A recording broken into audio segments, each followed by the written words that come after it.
Hi everyone, I'm Mike Goran. Welcome to Perfect Playthroughs, where today, for the ninth game of Christmas, we are taking on Sega Lord X's flagship game, Batman on Sega Genesis. This was developed by Sunsoft, the same company that made Batman on NES. However, the two games are completely different. Different level layouts, different control setups, different musical scores, everything.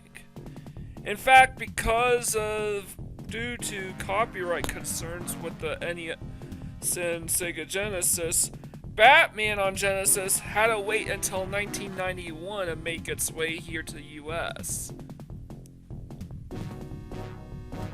And as I said, what is best known is that Sega Lord X just takes certain music tracks from this game and puts them on in his videos. Citizens of Gotham City are gearing up for the city's 200th anniversary festival. Head of the crime syndicate, Carl Grissom, and his right-hand man, Jack Napier, don't see eye to eye. Because of their differences, Grissom sets up Jack Napier by notifying the police that there is a break-in at the Axis Chemical Factory. Batman arrives on the scene to help police apprehend Napier. As Napier tries to escape, he accidentally falls into a vat of liquid waste. The Kid Crusader departs, and Napier is nowhere to be found. Still alive, Jack's appearance has been altered dramatically. His flesh was bleached bone white, hair colored seaweed green, cheeks torn and puckered, his mouth twisted in a hideous grin. Jack's altered persona emerges as the Joker. His first dirty deed is to do in Grissom. Next, the Joker tries to bring Gotham City to its knees by poisoning the people with a DDID nerve gas. However, Batman is wise to the Joker's scheme and finds an antidote to DDID gas. The Joker is furious because his plot is foiled and swears vengeance against Batman. Shortly thereafter, Bruce Wayne figures out that Jack Napier, the Joker, was the one who gunned down his parents when he was young. As the Batman, Bruce vows to put a stop to the Joker. Once again, Batman stops the Joker from creating havoc during the Gotham City Festival and trails him to the cathedral for the final battle. And yes, this is the plot of the original Batman movie, and it took 2 years for the Genesis version of the game to make its way here.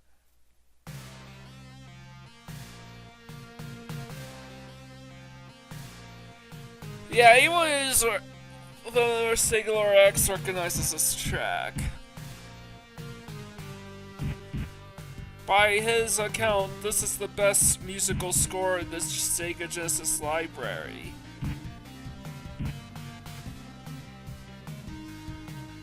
Admittedly though, this is just a pretty good game with a kick-ass score, elevating my ratings for the game a little bit. So, a typical 7 out of 10 is an 8 out of 10 game. You press B to jump, C to jump, B it punches and kicks. A uses the batarang. And you can even use up and down in conjunction with the C or B buttons to do specific commands. Down jump allows you to jump downwards. Up and C uses the hook shot.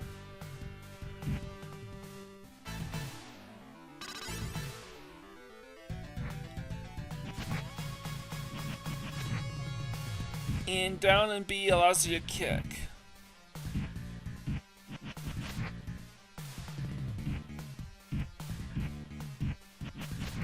And this boss was very easy. By the way, conditions for a perfect playthrough is that you just have to beat this game. So that's basically another reason why I chose this game. That, and it's really, really short. Oh yeah, you want to jump twice in order to do like a double and spin jump. So you press and hold C at the top of and towards the top of your jump. You press C to jump again, and you go a little higher and a little further and move a little faster.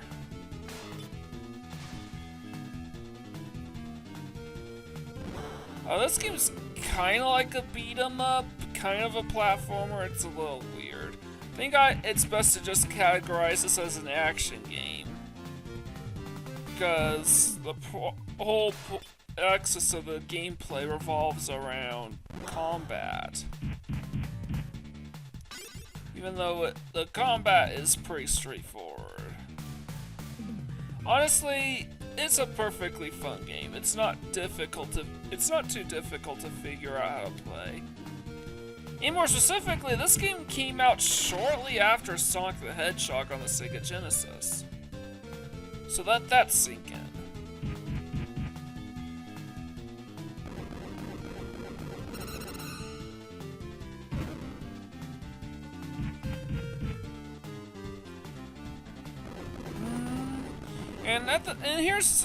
And this is basically rare bits of straight platformer because there are bottomless pits everywhere.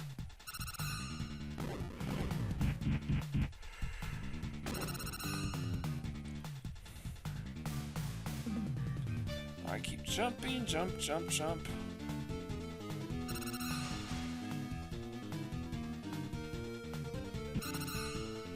And by the way, the plot synopsis at the intro isn't a prologue, it's literally just the plot synopsis of this game. Since there aren't really a whole lot of cutscenes here. And here's the easiest boss in the game, but before that, I'm gonna take this guy out.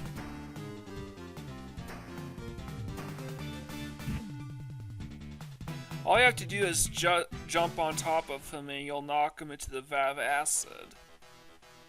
Fugohai Museum, Stage 3. Remember the scene in the museum where the Joker and his men just poison the entire museum, leaving Kim Basinger as the sole survivor? Vic Draper, I think? Oh. Vicky Hale. Yeah. Well, this is the stage. And man, what kind of museum incorporates bottomless pits and spiked platforms moving up and down? I can at least say that the chandeliers going up and down like that is probably Joker's doing. Jeez. The Batman symbol there is basically an extra life. I mean, the only thing in terms of difficulty setting it changes how many lives, and I don't need the extra lives.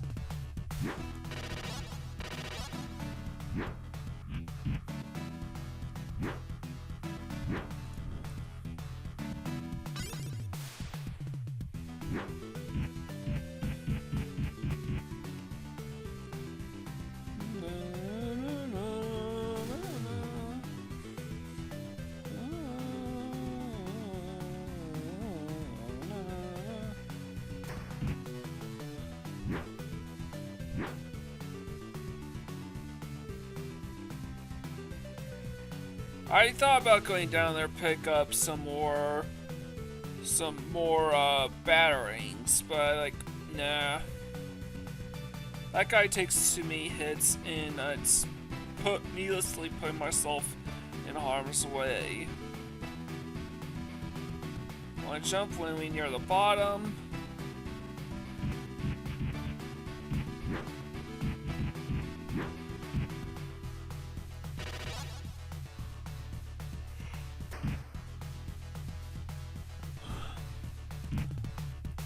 I believe a boss fight is coming up real shortly. A third boss. There are only 6 levels in this game, by the way.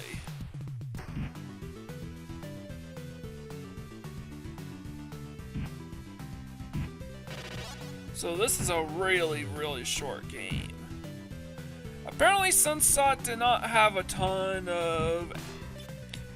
have the money or resources to make a huge sprawling game, so they just So they made a game with really small graphical fertility, not a lot of cool graphical effects here or there.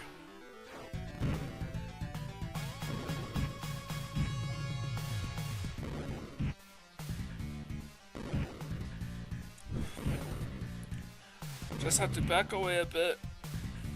There I'm at. One more should do.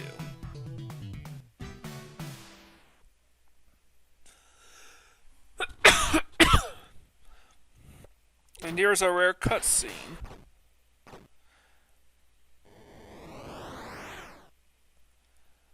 So that's probably the coolest part of this. And Gotham City Street, this is basically...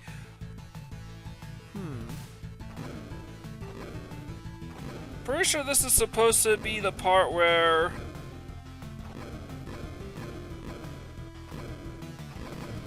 Batman tries to take Vicky back to the Batcave.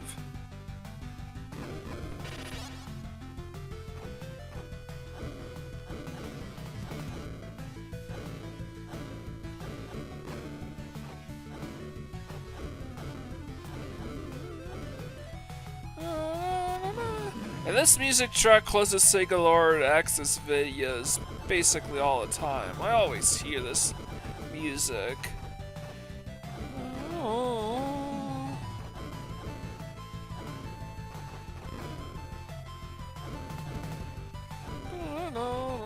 I have not played the NES Batman. So this is my first exposure playing a game based on the first Tim Burton movie. Which I'm going to say is better than The Dark Knight. Yes, I said it. This movie is better than The Dark Knight. And Jack Nicholson is still the... Maybe Mark Hamill, but Jack Nicholson's a close second.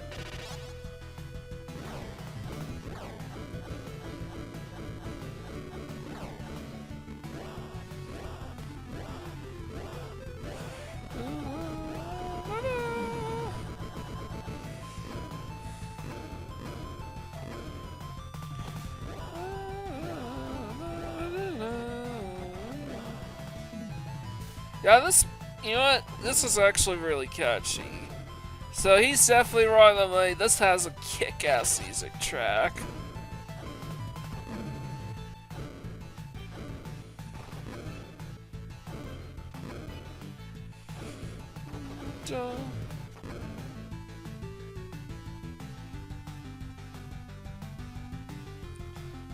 I believe this game took me only 2 days to beat, and that was only because of work having gone on my way.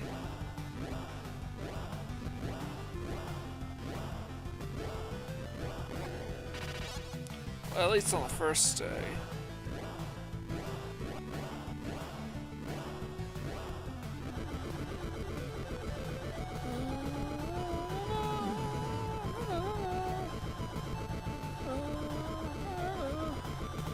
And this part's very easy.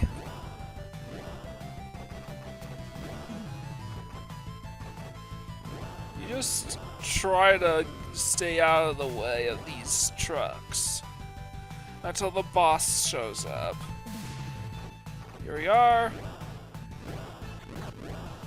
This time I used the bat missiles to help deal damage, and we are off to the second half of stage 4. And now we are basically back to really bland screens. With bland walls. Yeah, graphics leave a lot to be desired. I mean, I think this game was released on, what, a 2 megabyte cart? That's tiny by 91 standards. Or 90 standards, since this game actually released in Japan in 1990. And North America in 91. Shortly after the first Sonic.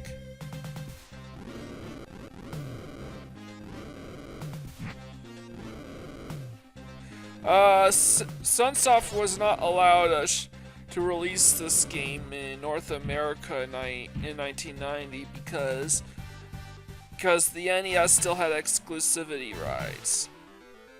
And here's the main boss of the stage.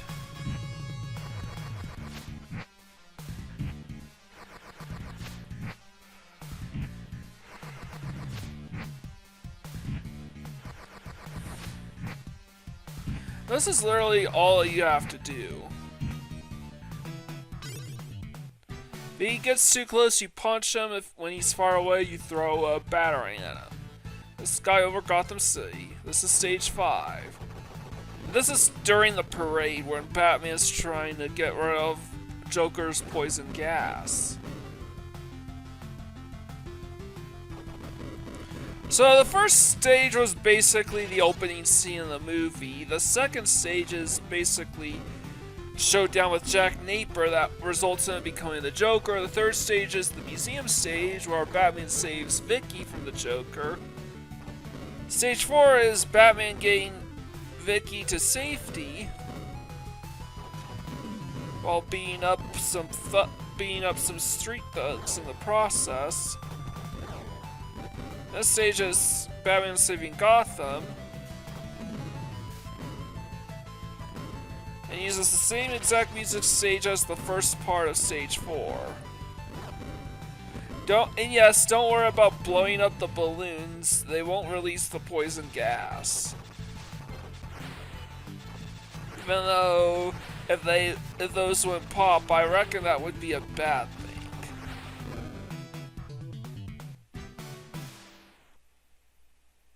But that was yet another quick and easy stage, and here's the final stage, Gotham Cathedral, where the final showdown with the Joker took place in the film.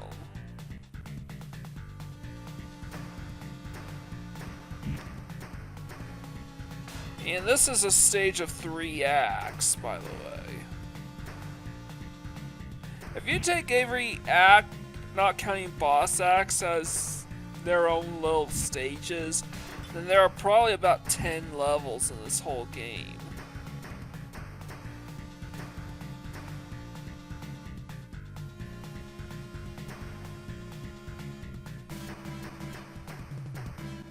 Well, I pick up the batarang because you can't have too many of those for the final battle. And this stage is very, very long, and one of the reasons it has to do with the fact that there's a boss gauntlet. And by very long, I mean by stage length standards in this game. I would say about 5 minutes is dedicated to this stage alone, and then the rest is end credits.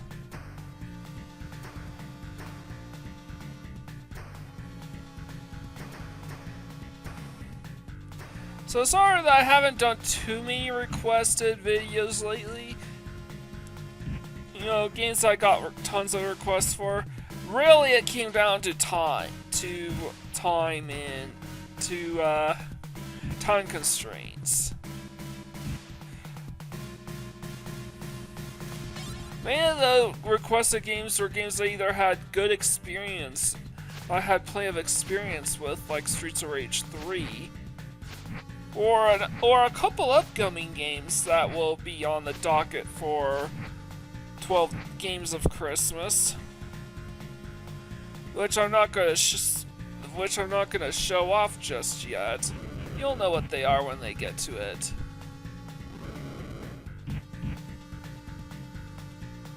Good time.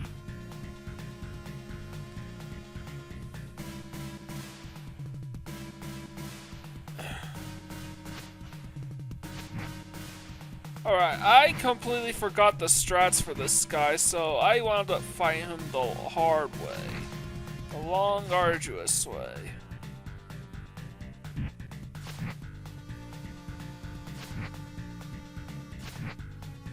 And that'll cost me quite a number of batarangs, but that's fine, it's the final level. I can afford to use those batarangs to help me out when necessary. And this guy took quite a number of hits for some reason. I don't know why. He's the only one, too.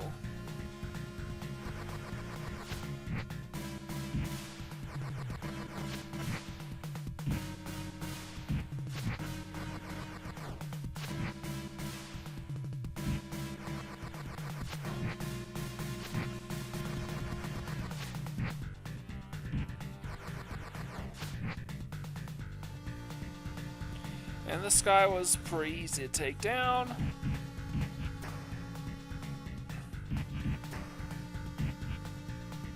Yeah, you gotta watch for the guns. So I managed to avoid getting hit right there.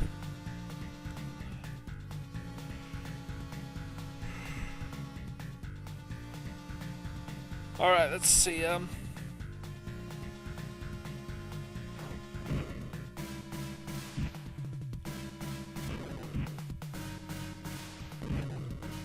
Oh, it's this guy.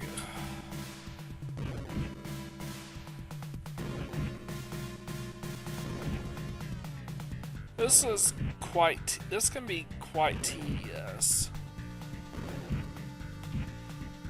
I'm trying not to take too much damage because I want to save my batteries for the final boss. Speaking of which, we are at the final climb. Final climb that'll take us straight to where we want to go. I guess to make up for the fact that the music here is amazing on such a tiny cartridge, they just reuse a ton of stage names over and over again. To be fair, it's not like this never happened in 1989 through 1990. Playing games like Altered Beast and let's see what else.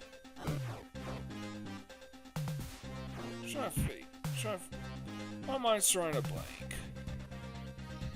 But I immediately think of games like Altered Beast when I think of games that reuse music tracks over and over again.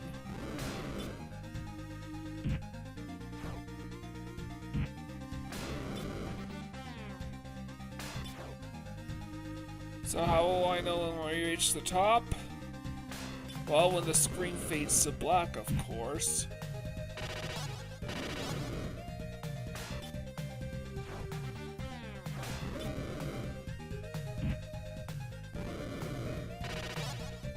I probably didn't need to do what I just did, but oh well. Eventually I realized, oh yeah, I have to jump down here. Gotta be careful because now the pit below is bottomless and I don't want to start over. Even though it's the same tower as the one I climbed up previously.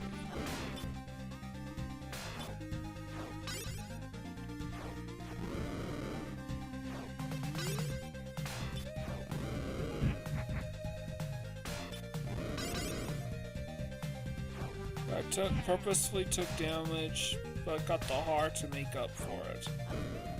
Wait for that block.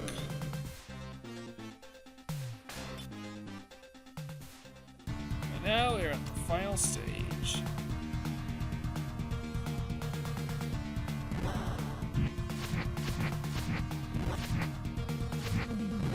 I basically realized that all I have to do is just duck and shoot. Maybe jump over him. And yep, that was it. That's it for Batman. Joker has slammed down to the ground for the top stair of the cathedral. Now Joker looks dizzy with his face ice cold. He has teeth stuck out and his eyes gazed up into the sky. And that's it. End of the movie. Fun game!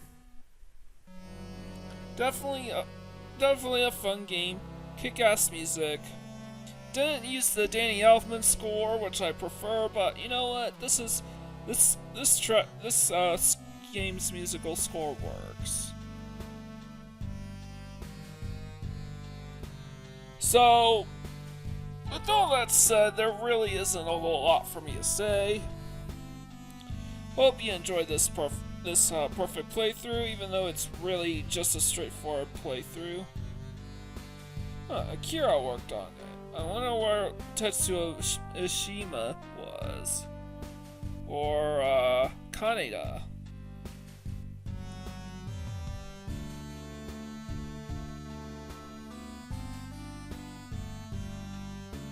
I digress. We killed the Joker. I think it's time for us to wrap up. So if you like what you see here, how much time do I have left? I can't tell because the screen is shaking.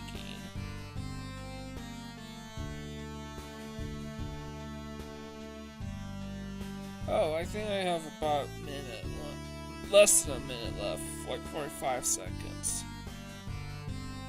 Alright.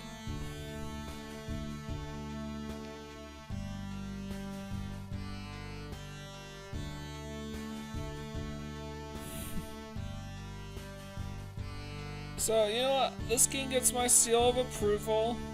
If you like what you see here, this is Mike. Leave a like, comment, subscribe to my channel. I greatly appreciate it. With all that out of the way, this is Mike Gorin, sign out. Oh yeah, I'm Batman.